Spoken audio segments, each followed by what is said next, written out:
गणपति का फेस्टिवल जाते जाते हम निकल पड़े थे कोल्हापुर के लिए। जी हाँ, कोल्हापुर के लिए मैं, मेरी मम्मी और मम्मी की दो फ्रेंड्स ने प्लान किया था कि वो जाएंगे कोल्हापुर। और मेरा एक्चुअली कोई इरादा नहीं था, लेकिन मम्मी ने मुझे साथ ले लिया क्योंकि मम्मी को भी काफी सपोर्ट मिल जाता है। तो ये विसर्जन वाले दिन ही हम पहुंचे थे कोल्हापुर में। अब मैं ट्रेन की जर्नी आपको बता दी हूँ कि सब कुछ कैसा रहा।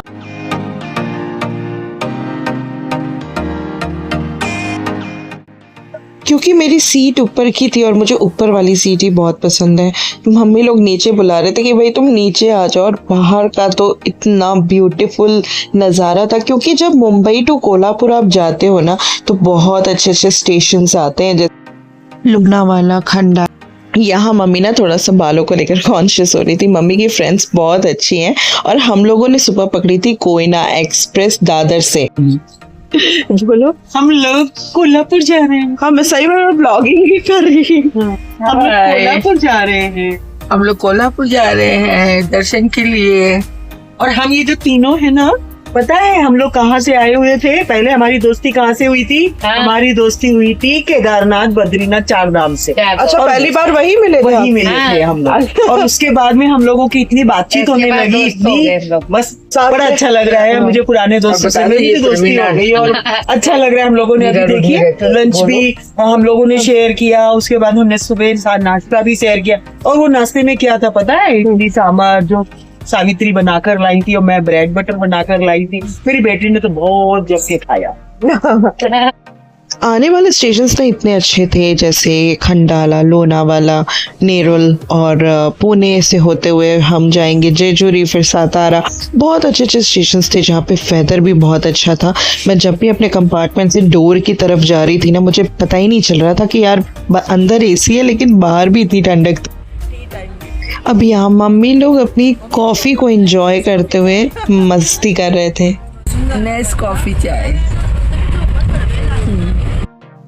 अब रास्ते में ना अंजीर जैसी चीज आई, लेकिन बाद में पता चला ये अंजीर नहीं गुलर है, तो हमने इसको नहीं लिया। रात को शाम को हम पहुंच गए कोल्हापुर स्टेशन। तो फिर सुबह 8:05 की ट्रेन थी और हम 6:30 बजे कुछ पहुंच गए थे कोल्हापुर स्टेशन। स्टेशन के बाहर ना आपको बहुत आसानी से पब्लिक ट्रांसपोर्ट मिल जाएगा। हमने पकड़ी 4 व्हीलर ऑटो और हम निकल पड़े। हमने होटल प्री बुक करवाया हुआ था, तो ये हमारा होटल था ट्रीबो की तरफ से, बालाजी रेसिडेंसी, जो कि मंदिर से बहुत ही नज़दीक है। मात्र 750 मीटर्स की दूरी पर होगा। अंदर के रूम्स बड़े कोजी थे, बहुत ही अच्छा होटल है और काफ़ी लोग यहाँ स्टे कर रहे थे। Very near by two temple area, और टेम्पल एरिया के पास में भी बहुत सारे ऑप्शंस हैं, बहुत ही नज़दीक। लेकिन मुझे ये जगह अच्छी लगी थी।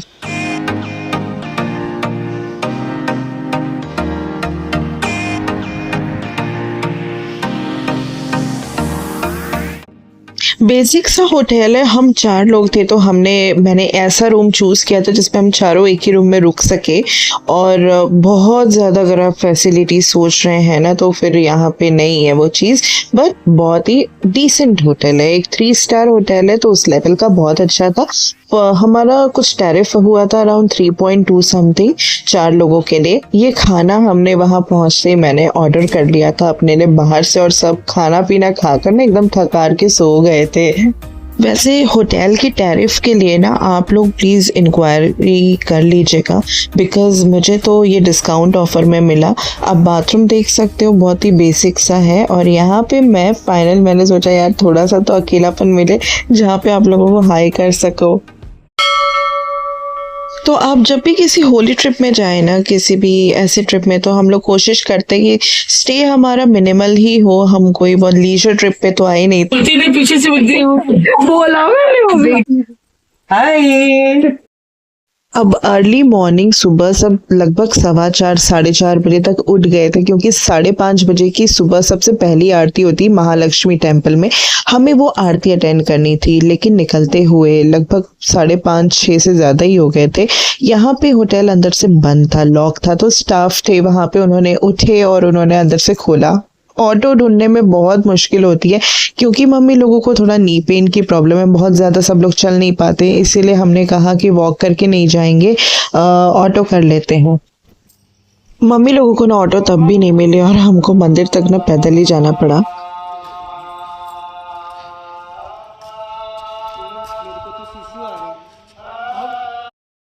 अंधेरा कोई भी नहीं है सुबह। लेकिन सुबह सुबह ना वेदर अच्छा था तो बहुत अच्छा लग रहा था। सुबह सुबह 5 बज रहे, रास्ते पे कोई नहीं लग रहा है। सुबह सुबह बहुत अच्छा अच्छा लग रहा है। एकदम। हाँ, और हवा चल रही है, बहुत अच्छा लग रहा है। ऑटो के इंतजार में खड़े हैं। हाँ, अभी आ रही मेरी फ्रेंड पीछे से, अच्छा फिर हम लोग अभी वो बाहर गई है, आएगी हाँ। तो फिर हम लोग चलेंगे, मंदिर वॉकिंग जाएंगे। करके मंदिर जाएंगे। अच्छा, सुबह सुबह नजदीक ही है वैसे तो मंदिर यहाँ से, बस 5 मिनट ये माता जी होटल की से। आरती मिलेगी हम लोगों को। हाँ, आरती लेके फिर दर्शन करके हम्म। फिर आएंगे। आज बप्पा का विसर्जन भी है। हाँ, आज 17 तारीख है, आज विसर्जन। वैसे तो मम्मी और उनके फ्रेंड्स बहुत एक्टिव है। जो लोग केदारनाथ के पहाड़ चढ़ सकते हैं यार, वो तो कहीं पे भी चल सकते हैं। तो हमारा जो होटल था वो महाराणा चौक के पास ही था और मंदिर भी ना महाराणा चौक के एकदम नजदीक है। तो जस्ट हम लोग पहुंच ही गए थे। मुझे लगा कि सुबह सुबह भीड़ नहीं होगी, लेकिन काफी सारे लोग दिख रहे थे क्योंकि आज था गणपति विसर्जन। और यहाँ आप देख सकते हैं कितनी ज्यादा रश है। सुबह सुबह भी लोग आ रहे थे काफी ज्यादा दर्शन करने के लिए। और गणेश जी के दर्शन कर लीजिए आप, कोल्हापुरचा राजा।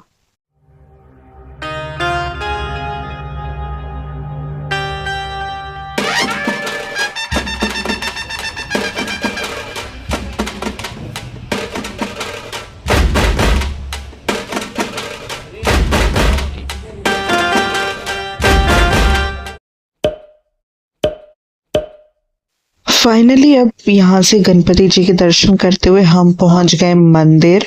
और मंदिर में ना चलते जा रहे थे लेकिन काफी सारे लोग थे, भीड़ थी। हमने ली गेट से एंट्री और ये पहला द्वार है जब आप एंटर करते हैं महालक्ष्मी माता के मंदिर में।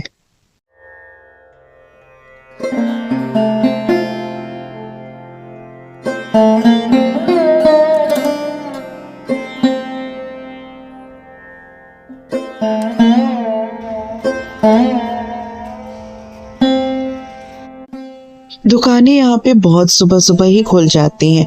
लगभग 4:30-5 बजे के करीब सारी शॉप्स ओपन हो जाती हैं।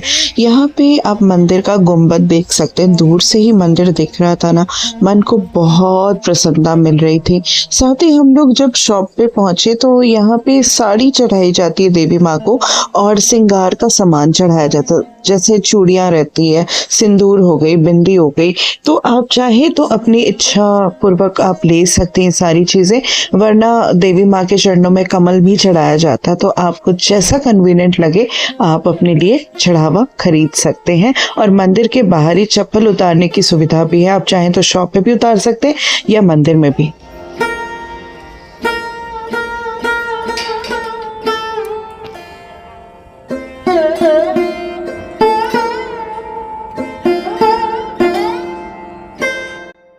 भारत में 51 शक्तिपीठों में से एक कोल्हापुर में महालक्ष्मी मंदिर है और ये काले पत्थरों द्वारा रचित मूर्ति है माता जी की। यहाँ पे कहते हैं ना, माता सती की जो बाईनी भुजा थी वो गिरी हुई थी और यहाँ के राजा ने उन्हीं के लिए ये मंदिर स्थापित किया था। कहते हैं कि साल के जनवरी 31 तारीख से लेकर फरवरी 2 तारीख तक और नवंबर 9 तारीख से लेकर 11 तारीख तक यहाँ पे जो सूर्य की किरणें हैं ये सीधा पश्चिम मुखी माता जी के चेहरे पर ही पड़ती है शाम के वक्त। और आप देख सकते हैं मंदिर में ना रिकॉर्डिंग अलाउ नहीं थी, लेकिन मैंने मेरी मेमोरी के लिए थोड़ा सा रिकॉर्ड कर लिया था।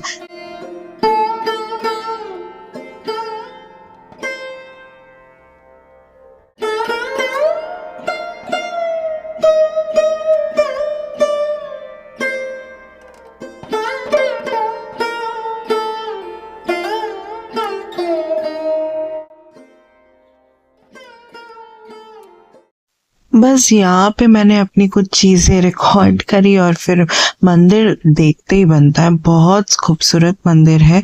मंदिर की जो शिल्प कला है ना वो बहुत अच्छी नक्काशी की गई है।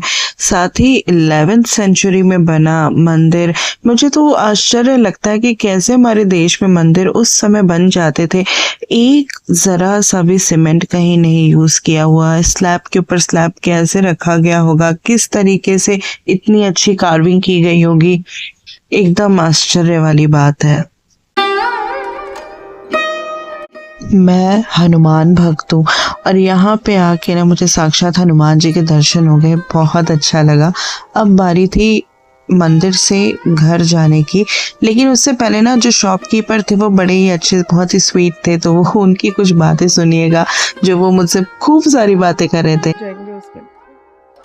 किसी को लेना होगा तो आप यहाँ से आके ले सकते हो। पूर्व द्वार के बगल में ही है ना आपकी शॉप? नजदीक ही है। राम मंदिर है अंदर। अच्छा, इसके कॉर्नर पर ही है हमारा दुकान है, महालक्ष्मी मंदिर के अंदर। मेरा नाम है नील कुलकर्णी। हम हमेशा इधर ही बैठते हैं। हमारे पास मिलेगा आपको मीठा सब प्रसाद के सब आइटम, सब कुछ मिल जाएगा, सब मिल जाएंगे आपको।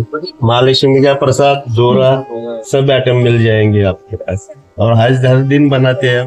अच्छा, सब ताजा मिल जाएगा। आप ही लोग बनाते हैं? हाँ।